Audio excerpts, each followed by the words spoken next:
referirnos a un comentario de ayer que obligadamente tenemos que aclarar. Primero, el reportaje que hicimos desde la Plaza de Toros del Ceibo, en que el senador y el alcalde tratan de convencer a Central Romana y al pueblo del Ceibo y a los empresarios, no sé si deportivos o artísticos, para construir una gran plaza de toros y multiusos, porque ahí habría que hacer rodeos también. Y nos llamó un ciudadano español, fanático de la tauromaquia, al igual que el doctor Abelardo Alfredo Hidalgo, mi amigo querido. Gastroenterólogo de primera. Sí, señor, y experto en asuntos de taurinos. Sí. Resulta que tiene en venta un capote, el español. Dice, ¿Un dile al capote? médico, sí. Me llamó a mí. Ah, porque tiene que ser original, Él ¿verdad? tuvo No, la no, percepción un de que capote. Julito se iba a meter a torero. Dice, mira, como van a torear, yo tengo un capote, le dijo al doctor Hanna. A propósito también de la información de ayer, se dijo algo que nos vemos obligados a aclarar. Se dijo que la Iglesia Católica y el obispo de Santo Domingo había designado un sacerdote párroco de la iglesia de San Carlos y que era Borromeo, un sacerdote haitiano y que la feligresía había emigrado. Nos llaman para decirnos primero que no es cierto que los católicos han dejado de ir, al contrario, que han aumentado su asistencia porque es un gran sacerdote el haitiano que está celebrando la misa y de párroco en San Carlos.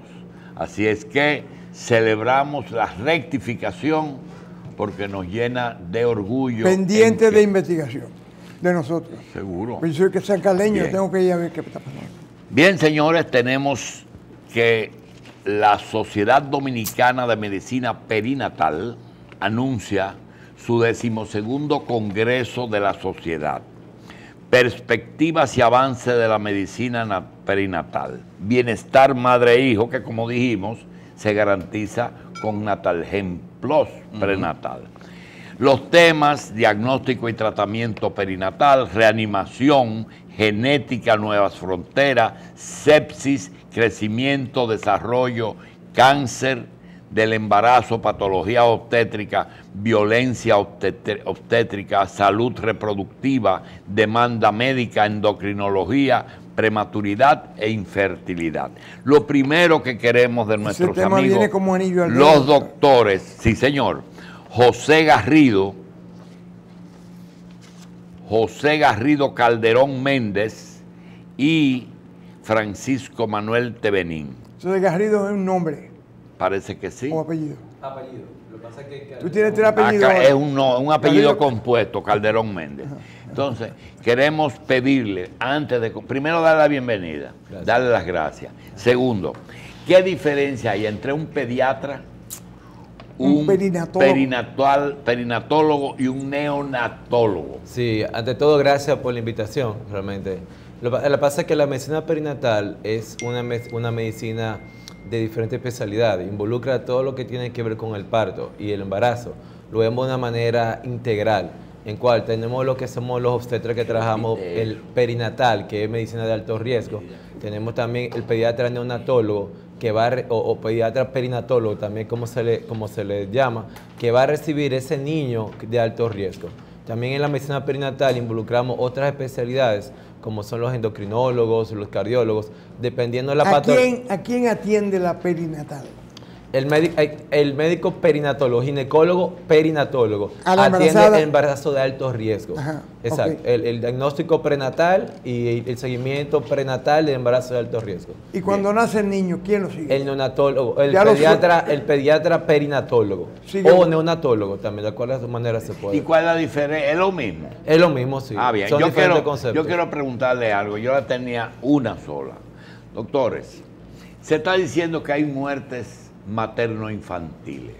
Muchas. Y yo digo que cuando se sigue estos protocolos que ustedes señalan en este congreso, es muy difícil que una madre, cuando un ginecólogo, un obstetra le diagnostique embarazo y le dé seguimiento durante 9 meses a ese embarazo, con su sonografía, con su natalgen, con todas esas cosas que se hacen. Es muy difícil que tenga un producto que muera o que la madre muera, que lo que pasa es que como no hay alta incidencia de pacientes que llegan la primera vez con la rotura de fuente, si realmente es más frecuente la muerte cuando la mujer llega ya para dar a luz como primera consulta. Déjame hacerte un cuento. Hace 10 o 12 años, una madre muy elegante, bien puesta, se para en la puerta del consultorio y dice: doctor, ¿usted puede ver mi niña? Y digo yo, de niños, ya yo nada más sé cómo hacerlo y se me ha olvidado. Y dice ella, entonces se para esta muchacha, 5'7", 170 libras. Y ella es tu niña, sí. Mi niña, ¿qué tiene ella? Ah, que se le están hinchando las piernas. Cuando entra y le ponemos una bata, surge del abdomen una masa grande así, que parece un submarino que está saliendo. Tenía 37 semanas de embarazos. Tenía la presión en 22/11 en eclampsia. Y ni la mamá ni ella te decían que estaba embarazada. De ahí salió huyendo a la sala de operaciones para hacer una cesárea. O sea, uno tiene la impresión de que solamente la de la hermana República de Haití viene preñada con 9 meses y pariendo. También la dominicana muchas veces no enseña la barriga. Y cuando el papá o la mamá viene a darse cuenta, la niña parió ayer. O sea, este es un problema. Bueno, pero vamos a trasladarlo a lo siguiente. Cuando en la visita al médico es tardía, la frecuencia de problemas postnatales es mayor. Es mucho mayor. Una clara, Julito, también sobre el asunto de la perinatología, porque nos gusta muchas veces la Sociedad Dominicana de Medicina Perinatal, que agrupa tanto obstetras como pediatras. Es de las pocas sociedades donde están el binomio de los dos. Claro, esa es la diferencia con el neonatólogo, que nada más es o con sociedades como pediatría obstetricia, que nada más son grupos definidos. Entonces, la perinatología es interesante porque el pediatra que recibe, que puede ser un neonatólogo, el concepto de ser perinatólogo lo lleva a conocer qué pasa en el embarazo, como dice Julito. O sea, qué pasa con esa mujer embarazada, con ciertas patologías o enfermedades que lo hacen a él conocer que voy a recibir, qué niño van a ser, y que pueda opinar en un momento determinado viene en el manejo. Con 2 sonografías, 3 sonografías, ya tú sabes la posición, el tamaño, las dimensiones. Sí, entonces cuando una mujer llega embarazada, ya al final del embarazo, como una primera consulta, indudablemente que tú pierdes muchísimos datos. Pierdes hasta el dato mismo de beber ácido fólico desde el principio del embarazo, de antes del embarazo, porque realmente tal vez no recibió la orientación de que tenía que hacerlo. Pierde muchas veces la orientación de su nutrición, ¿no?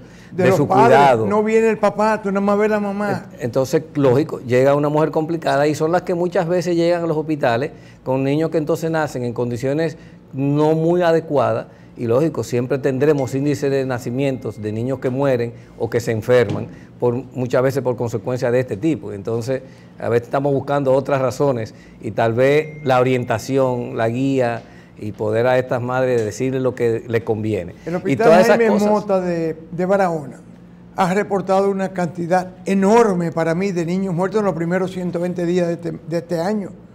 Y entonces es que no interviene el perinatólogo, es que no hay neonatólogo, es que no hay suministro, que realmente es que estas personas son enfermas cuando salen embarazadas. ¿Qué es lo que está pasando? Realmente es algo multifactorial. Indiscutiblemente nosotros hemos ido a muchas jornadas allá de nosotros como sociedad infundiendo lo que son los protocolos. Cuando tú no tienes los protocolos adecuados de lo que es la parte prenatal y lo que es la parte del embarazo. ¿Cuál es el protocolo hoy para una señora que llega embarazada para dar a luz? Lo primero es que tiene que tener su embarazo, sus chequeos, evaluaciones prenatales.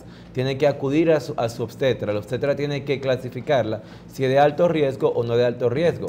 Es decir, realmente identificar los factores de riesgo que tiene esa paciente para realmente evitar lo que son las complicaciones futuras.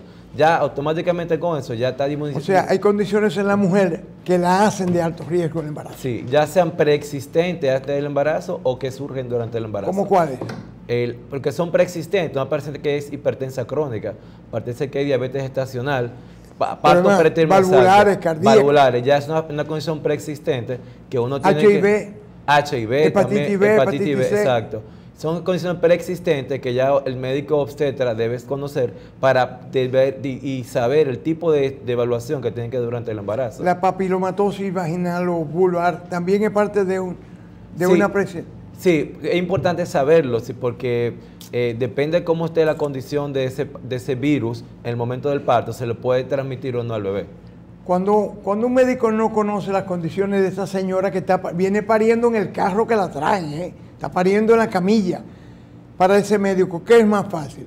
¿Completar el parto o hacer una cesárea y rápidamente salir de esa situación? Todo depende de la condición como esté la madre del bebé. La madre, o el bebé también. O el bebé, sí. Exacto, depende de cómo esté la salud de ambos. ¿Qué hay en el bebé, Tevenin, que te hace pensar que hay problema en ese bebé? Bueno, generalmente, lógico que lo primero es utilizar una vía para saber si tiene frecuencia cardíaca, o sea, si realmente está vivo. Sí. Y yo quería decir algo, doctora Hanna, con relación a esto. O sea, es interesante todo lo que estamos prácticamente discutiendo, pero nosotros también, en la actividad que tenemos, una de las cosas que queremos llevar es eso, como el doctor Garrido dijo, la hipertensión, por qué se mueren nuestras madres, cuáles son las causas, aplicar los criterios de manejo de esa mujer hipertensa, las mujeres que sangran, por qué se mueren por los sangrados, hemorragia postparto, aplicar los criterios, la diabetes, el problema de las mujeres que muchas veces se infectan, los niños que nacen infectados, que a veces por situaciones que tú desconoces. Entonces, en la actividad del Congreso nosotros pues, queremos llevar esto como una forma de orientar, tanto al pediatra, tanto como a los tetras. Y es como se dice, o sea, imponer protocolos tal vez no es tan fácil, aunque existan. Hay que comenzar por la educación muchas veces, tanto del paciente como por la educación del médico. O sea, como de el médico hay que educarlo. ¿Es posible que una muchacha tenga 37 semanas de embarazo y nadie se dé cuenta en la casa? Es posible porque se ha visto. O sea, son casos que se han sido reportados. Eso porque no miran a la niña. El tipo viene y me dice que botó a la muchacha de su casa porque salió embarazada. Digo yo, bueno, ¿y ahora qué dice? No, ella parió anoche. ¿Y cuándo fue que tú la botaste? El miércoles, hace 7 días. Entonces tú todavía tenías 9 meses de embarazo, tú no lo sabías. Bueno, el problema del adolescente, que generalmente son adolescentes las que pasan por estas situaciones, de la cual nosotros vamos a hablar en la parte de la actividad. El adolescente es un problema. La violencia obstétrica, en que entra la misma violencia sobre el adolescente, es un problema. Entonces, yo creo que poder incentivar a que el médico reciba este tipo de informaciones, creo que es importante para poder tratar. El pastillerío, las bebidas, las tomas que se toman las muchachas para disque abortar, ven un poquito sangrado y creen que abortaron ya. Y sin embargo el bebé sigue ahí y llegó a término. Eso se ha visto. Es más, se ha visto más todavía. Que se le pueda hasta intentar que se ha hecho un legrado porque se supone que tuvo una pérdida. Ajá. Y al mes siguiente o a la semana siguiente usted lo ve y está el bebé ahí igualito, como si nada. No, o sea, y ahora hay unas pastillas por ahí en el mercado que venden en la Isabel Aguiar, donde la gente cree que es mágica, que tú te tomas una pastilla y el otro día tú vas a abortar. O asumen que abortó porque se tomó 2 Cytotec. Y porque tuvo un sangrado. Sí. Ajá. Usted sabe, otro tema interesante que tenemos nosotros es lo que es el diagnóstico prenatal de malformación congénita y a la vez lo que es la terapia fetal. Realmente tenemos médicos que vienen, tenemos extranjeros que vienen a dar lo que es la terapia fetal, lo que es cirugía fetal, operar al bebé dentro del abdomen, del útero. ¿Se está haciendo eso aquí en nuestro país? Todavía no, ¿verdad que no? Realmente no hay un programa así establecido de manera formal en el país, pero sí lo que hacemos es que se diagnostica y lo referimos a nuestra hermana Venezuela. Como perinatólogo, ¿cuál sería la situación ideal para una muchacha de 26 años con su primer embarazo que llega a ti? En cuanto a peso, tamaño, edema, presión, ¿cuál sería la relación ideal? Primero, ¿Cuántas libras debe aumentar esa muchacha? Bueno, las mujeres generalmente aumentan de 2 a 3 kilos por trimestre. O sea, generalmente tú puedes tratar que te va a llegar a los 10 kilos o no más de 16 kilos durante todo el embarazo. Aumenta más en el último periodo. Eso son 40 libras, doctor. No, 10 kilos son 20 y pico de libras, o sea, 2.2 por kilo. Pero 16 Entonces, kilos es mucho. El máximo, dije, lo máximo que te puede llegar es llegar a los 16 kilos. No, si fuera tu hija, ¿cuánto tú le dirías que aumentara? Que aumentara 10 a 12 kilos. Que aumentara de 26 porque hay un componente de peso que tiene que ver con la placenta y con el bebé. Ahí tenemos ya 7, 8 libras. El bebé pesa 7 libras. La placenta pesa 1 libra. Y el líquido amniótico. Y el líquido amniótico, entonces tú tienes ahí la mitad que va en el bebé. En cuanto a su dieta, durante el embarazo. La sal, por ejemplo, que es el veneno de los dominicanos. La gente no se da cuenta que nosotros estamos consumiendo 5 o 6 gramos de sal diario. Sí. Oye, cuando con la Organización Mundial te dice 2 gramos es suficiente.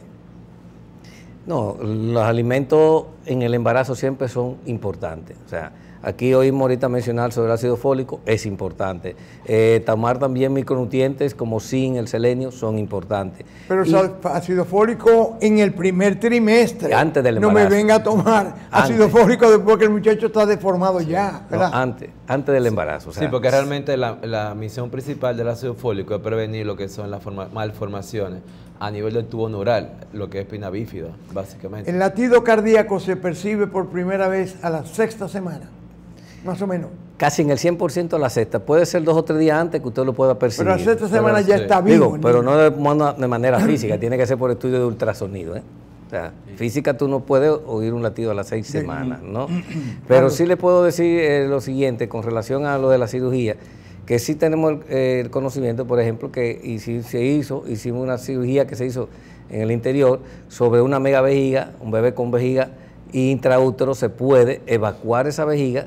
Le pusieron una sonda. Exacto, O una intraútero. cistectomía. Se le pone un catéter para evacuar esa vejiga. ¿Por qué? Porque sabemos que si esa vejiga sigue muchas veces creciendo en un Sí, bebé señor, intraútero, señor. produce compresión pulmonar y de vísceras, y ese bebé a nacer pues tendría una alta posibilidad de morir. Entonces, ese tipo de procedimientos que generalmente son fáciles de hacer y podrían realmente ser implementados. ¿Cómo aquí, ¿no? se reemplaza el líquido amniótico después que tú abres el saco amniótico para operar el bebito? ¿Cómo? ¿O no se abre el saco amniótico? No, el líquido se saca y vuelve y se entra. Ah, Boris entra. O sea, sí, generalmente se reserva y vuelve y se trata de utilizar el mismo ¿Y ese líquido. saco amniótico se puede suturar? Cicatriza casi por sí solo. Tú puedes suturar lo que lo cubre de afuera, la fascia que está afuera, pero el líquido son células madre, acuérdense, células que Ustedes crecen todavía hacen rápidamente. función del líquido amniótico para hacer estudios de síndrome de Down, problemas genéticos. Se estudia de todo en el líquido amniótico, yo creo. Ya. Pero hay casos de infecciones que provocan una salida de líquido amniótico y en algunos casos ponen en peligro al producto. Yo creo que es al revés. Se ¿cómo? pierde el líquido amniótico y se infecta. Puede ser así. Son No, los se dos puede casos. infectar casos. también. Hay dos casos. Puede ser, como usted dijo, que se pierde el líquido amniótico por una ruptura de la membrana Sí. y por ahí realmente entran las bacterias al útero infectando al bebé. O puede ser también la otra opción en la cual una infección ya puede ser en la vagina muy importante, te pudiera cruzar y infectar. Detectar a tiempo esa infección, vamos a decir, ¿eso puede revertir el proceso o es poco lo que hay que hacer en caso Bueno, de que ya después que entra la infección ahí al área donde debe estar la criatura? Si entra al útero donde está el bebé, ya depende de la condición de estar. Uno valoraría realmente en qué condición está el bebé y la mamá y sopesaría qué se pudiera hacer. Es decir, depende cómo esté la situación. Yo nunca he oído a nadie hablando de la placenta. La placenta es como el sol, tú sabes que sale por este lado, la luna por aquí. Pero la gente, yo no creo que entiende qué es lo que es la placenta. Sobre todo el que no está viendo televisión ahora. Yo creo que, como yo le digo a veces a los pacientes cuando uno está haciendo estudio prenatal de evaluación, que uno está dedicándole gran tiempo a mirar la placenta por ultrasonido, que digo, el gran órgano olvidado. O sea, de la ¿Verdad que placenta sí? existen capítulos enteros de todo lo que ella... Es la que gobierna muchas veces todo lo que pasa en el embarazo. La hipertensión del embarazo, de donde se mueren la mayoría de nuestras madres, comienza su origen desde la misma creación de la placenta. Entonces, ojalá siempre se le ponga bastante atención a esto. ¿Es un órgano o una sustancia? No, un órgano. No es un La órgano. placenta es un órgano. Vascular y tisular. ¿Qué es lo que dicen? Con capas. ¿Qué es lo que dicen de que esa embarazada tiene placenta previa? Cuando está insertada, la placenta se inserta en varias áreas del útero, ¿no? En el Cuando fondo. puede estar en el fondo, que es el sitio normal, o en su cara posterior. Cuando está en la cara anterior o está Muy ya muy bajito, cerca del del cuello. conducto de salida, que es el cuello en la mujer, pues ya ahí se llama que están insertadas bajas. Y se llama cuando son inserciones bajas. Y cuando hay está al final. desprendimiento prematuro de la placenta, ¿verdad? Y eso, También. y eso complica las cosas cuando es, dependiendo del lugar donde... Lo donde se complica, inclusive hay algo interesante, o sea, lo complica porque tú tienes en una mujer que tiene una cesárea anterior, saber dónde está la placenta, porque a veces esa placenta se puede insertar en el área de cicatriz. En el Congreso nosotros tenemos un trabajo interesante que se hizo en Santiago y que se ha hablado sobre eso, sobre cómo la placenta se puede insertar en la cicatriz. Y si tú no lo detectas temprano, esa mujer cuando viene al final del embarazo se puede morir por gran causa de muerte, es hemorragia. Entonces, es una paciente que te va... Y tú tienes entonces que saber por dónde vas a incidir a la hora de interrumpir el embarazo. Se tiene que hacer una técnica para tratar de que el sangrado sea menos. E inclusive a veces hasta se saque el útero después de haber tenido luz. Dentro de la misma eso es situación. verdad, de que si tuviste una cesárea hace 2 años, tiene que necesariamente ir a cesárea con subsecuente embarazo. No necesariamente, hay un protocolo realmente, como todo en la vida. Estamos claros de que si tú tienes una cesárea anterior, tienes más posibilidad de tener una cesárea en tu próximo embarazo. Porque se rompe. Porque hay más posibilidad de una dehiscencia de la cicatriz anterior en el útero. Pero existen protocolos, te lo puedo mencionar, que tiene que tener un periodo intergenésico, es decir, entre un embarazo y otro por menos de 2 años. Y te miden realmente lo que es el grosor de la cicatriz uterina por sonografía. Mira, no podemos la oportunidad de tener 2 personas como ustedes aquí y un gran congreso de medicina perinatal. Sí, realmente el congreso se realiza cada dos años, nos toca ahora este año, en el cual vienen 18 extranjeros y tenemos 30 dominicanos, que vamos a hablar los que están extranjeros son personas que se dedican a la investigación y marcan la pauta en lo que tiene que ver la medicina perinatal, en el área ya sea de obstetricia y de neonatología. Los profesores nacionales que tenemos son profesores que son catedráticos universitarios que se dedican... ¿La perinatología es una materia o una especialidad? Una subespecialidad. No se da en la Facultad de Medicina. Hay escuelas que son, esa es la diferencia. A veces uno como usted te dice, pues usted es perinatólogo, usted recibe niños. No, el criterio es que la formación como uno como perinatólogo en la medicina perinatal es conocer lo que pasa con el niño al nacer, la patología, que en las mujeres también sana, porque ahí que yo quería diferenciar algo que puntualizar. La perinatología no es nada más de alto riesgo. En la mujer sana también, o sea, la perinatología todo lo que tiene que ver con el estudio del proceso de reproducción de la mujer en un embarazo normal y en un embarazo que también puede complicarse por ciertas patologías. ¿Cuál es la frecuencia normal de cesáreas en el mundo?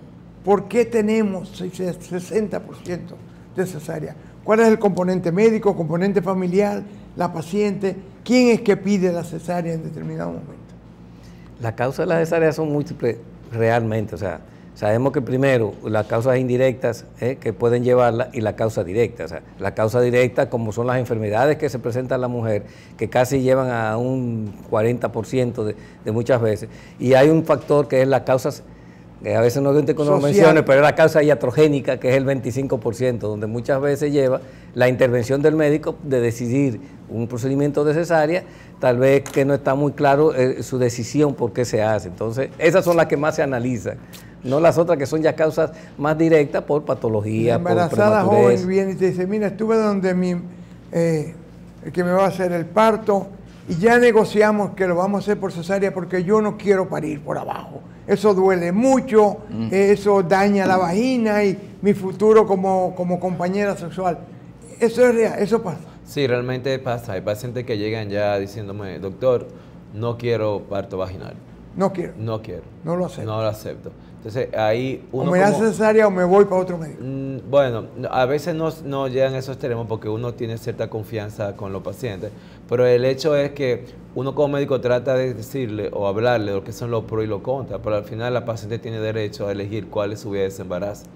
Entonces uno no puede forzarlo, uno tiene 9 meses para hablar con ella y hablarle y decirle que vaya a clase de psicoprofilaxis del embarazo, del parto y todo eso. Mira, en un mundo muy complicado hoy, donde hay el Me Too, todo el mundo tiene derecho a decir fulano me puso la mano, fulano me violó, sin que tú tengas ni siquiera que probarlo.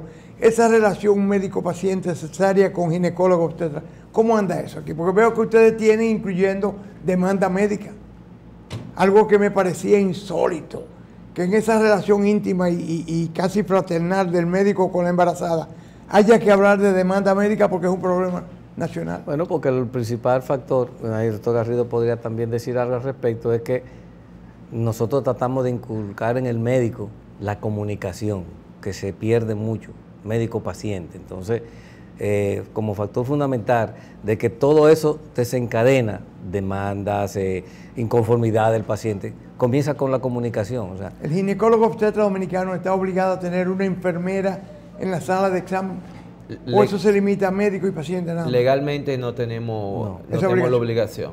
No, yo sé que en Europa sí. Y en Estados Unidos también. Sí, exacto. Pero aquí legalmente no. Pero como el doctor Tevenin dijo, lo importante es la comunicación con el paciente. Y el paciente de ahora realmente también está totalmente informado. El paciente te lleva a la consulta con información ya quizás no la más, la más certera, pero tiene una información de lo que le está pasando y cuáles son sus derechos. Y uno tiene que saber manejar la situación en ese sentido. Yo no me imagino un simposio de perinatología sin la sonografía. No la veo aquí. ¿Qué es realmente? ¿Qué diagnóstico prenatal? Lo que hablamos en diagnóstico prenatal todo, ¿no? Porque como tiene varias áreas, lo que son los screenings de aquí primer dice trimestre. diagnóstico perinatal. O sea, esto es cuando ya llega por última vez, el día antes del parto, tú le haces una sonografía. Lo englobamos todo. Es decir, como un afiche, no podemos tener tanto detalle, lo englobamos todo en un solo tema que incluye lo que son el diagnóstico, lo que son los screenings de primer trimestre, de malformación congénita, de segundo trimestre, lo que son los protocolos para saber si realmente la paciente va a tener preeclampsia o no. Miren, tenemos mucho tiempo. Ustedes son afortunados de que dos cosas. Julito se tuvo que ir y tenemos mucho tiempo. Pero mire, doctor, el diagnóstico perinatal, que es lo que dice Garrido. ¿Por qué dice diagnóstico prenatal? Porque la sonografía la vemos concebida como de punto de vista prenatal, donde uno evalúa el bebé y todo eso. Pero también hay un tema que lo viene a dar un profesor argentino, que es el diagnóstico postnatal de sonografía transfrontalerares en los bebés. O sea, el bebé que nace por y de la trauma, madre, ¿cómo tú sabes que no se quedó un pedazo de placenta? ¿Cómo se sabe que no hay un coriocarcinoma? Una sonografía postnatal muchas veces ayuda a saber la retención o lo que queda de la placenta. Como una sonografía postnatal en un bebé al nacer, el trauma que sufre durante el parto, tú lo puedes identificar por un estudio de ultrasonido también. Doctor, yo quiero que como usted me va a hacer un procedimiento, me amarre las trompas. Eso concomitantemente con la cesárea. ¿Por dónde anda eso? Sí, realmente es una decisión del paciente. Cuando el paciente se decide realizar una... ¿Del paciente y su compañero? Sí, su compañero, exactamente. Una pregunta con respecto a la edad más adecuada y la menos adecuada para un embarazo. Es decir, ¿es riesgoso un embarazo en una adolescente tan riesgoso como el de una persona ya con cierta edad en adelante? Extremo. ¿Y cuál es la edad más... ¿de qué edad en adelante una mujer tiene que pensar seriamente que es un riesgo para su salud y para su bebé el buscar un embarazo? Tú dices edad máxima.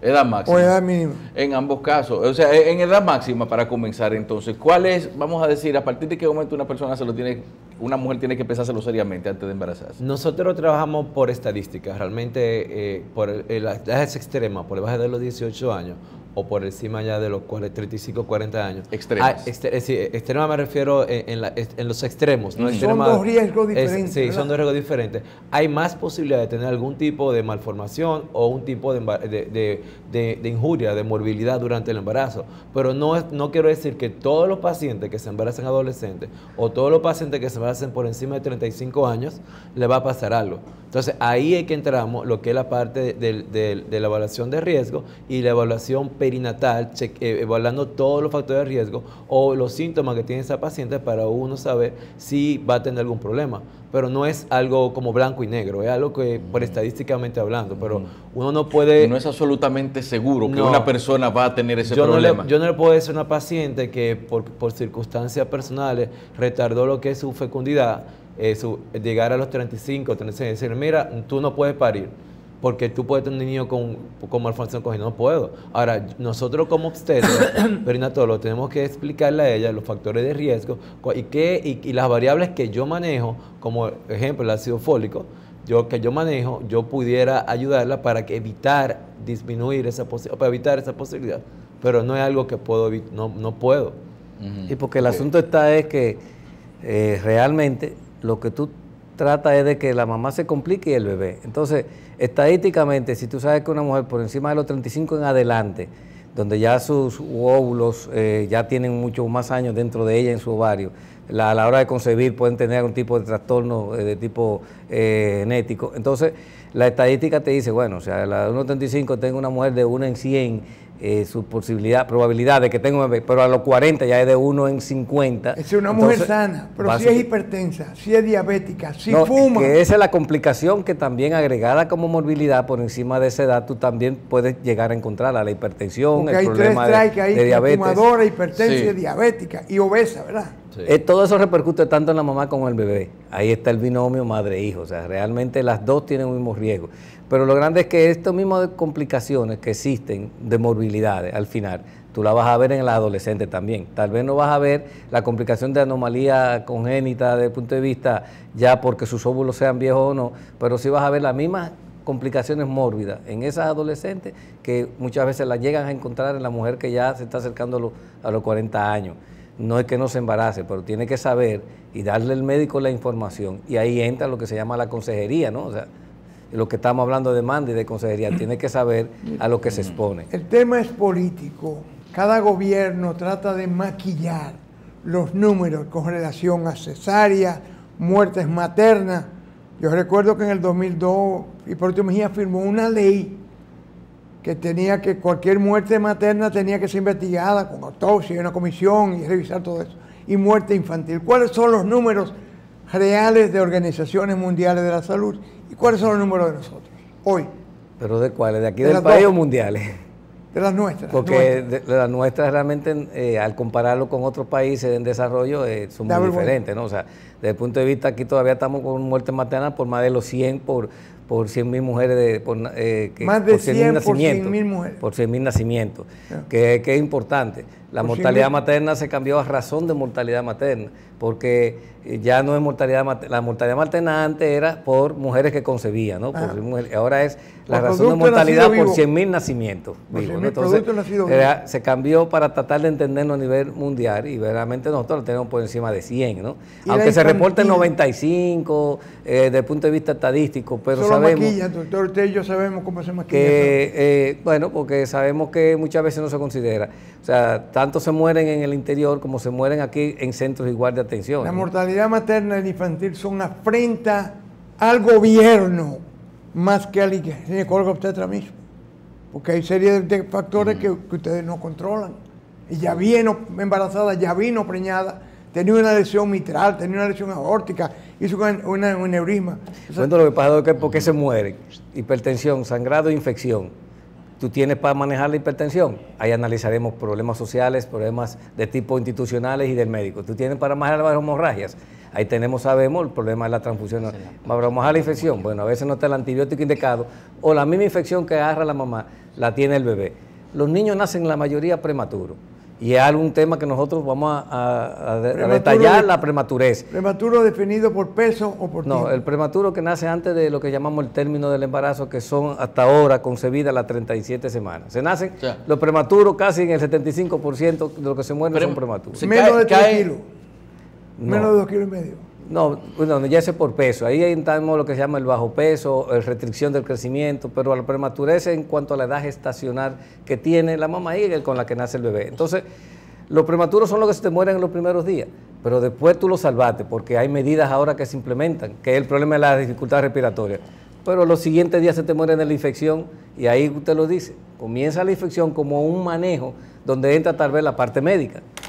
La infección comienza por aquí, como decimos, ¿no? Entonces, tal vez, exacto, el bebé tú lo salvaste de un problema respiratorio, pero se te murió por su misma prematurez, por una infección. Entonces, a veces interviniendo en cosas y en pequeños detalles, tú consigues mejorar, como muchas veces sabemos que ya lo hacen. Ese síndrome de membrana hialina no existe. Sí, existe. El síndrome.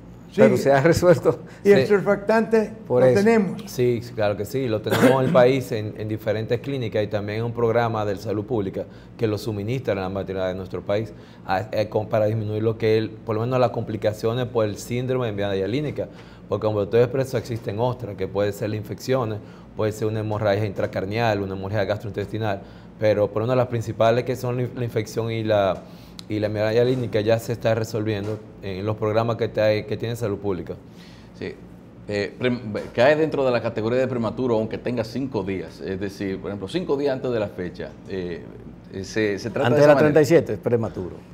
Sí, porque la prematuridad va desde las 28 semanas hasta las 36.56 semanas de embarazo. A partir de las 37 semanas ya no se considera prematuro. ¿Hasta cuándo es viable el feto?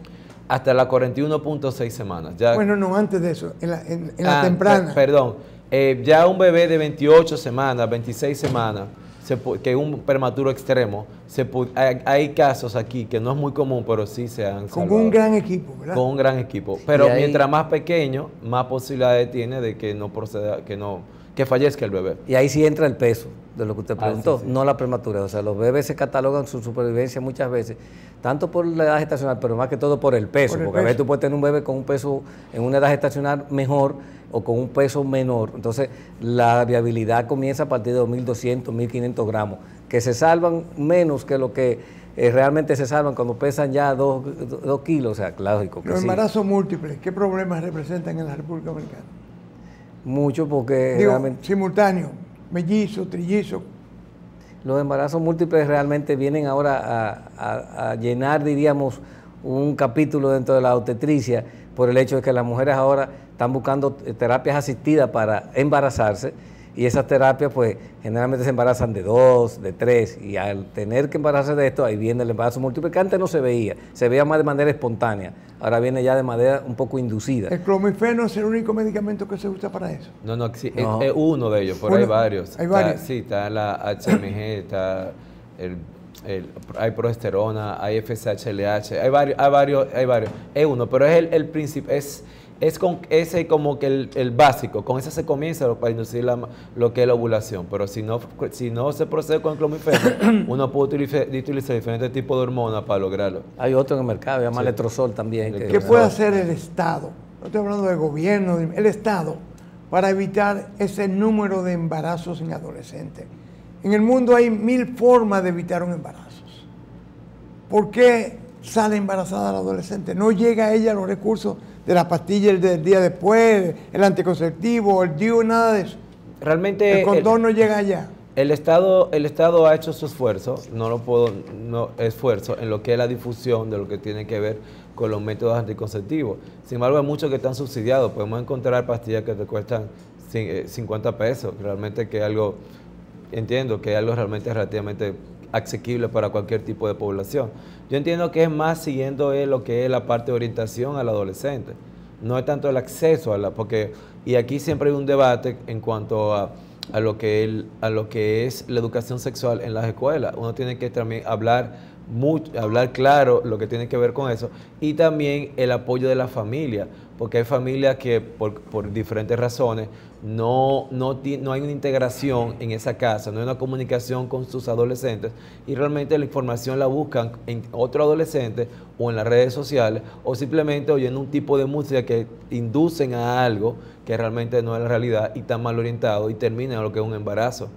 Yo le puedo hacer una historia realmente cuando yo estaba mi primer año como médico ya asistente en el Luis Eduardo Aybar. Yo vi una paciente que tenía... ¿Dónde? ¿En qué parte? Luis Eduardo Aybar, Ajá. exacto, como ya médico asistente.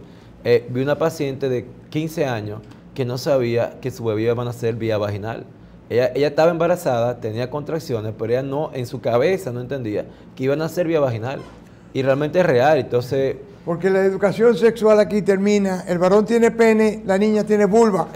Y de ahí para adentro nadie te dice lo que está pasando. ¿sabes? Es así, y hay mucho, es así. Y Yo creo que realmente... el problema del adolescente es un problema que yo a veces lo analizo de la siguiente manera. O sea, sabemos que la consejería beneficia no a la planificación. No. El problema entonces, diría yo, siguen teniendo adolescentes con embarazo y seguimos teniendo muchas muertes y complicaciones adolescentes. Entonces, es más profundo analizar dónde verdaderamente estamos fallando. Entonces, en este congreso que nosotros llevamos, pues ahí es que uno va.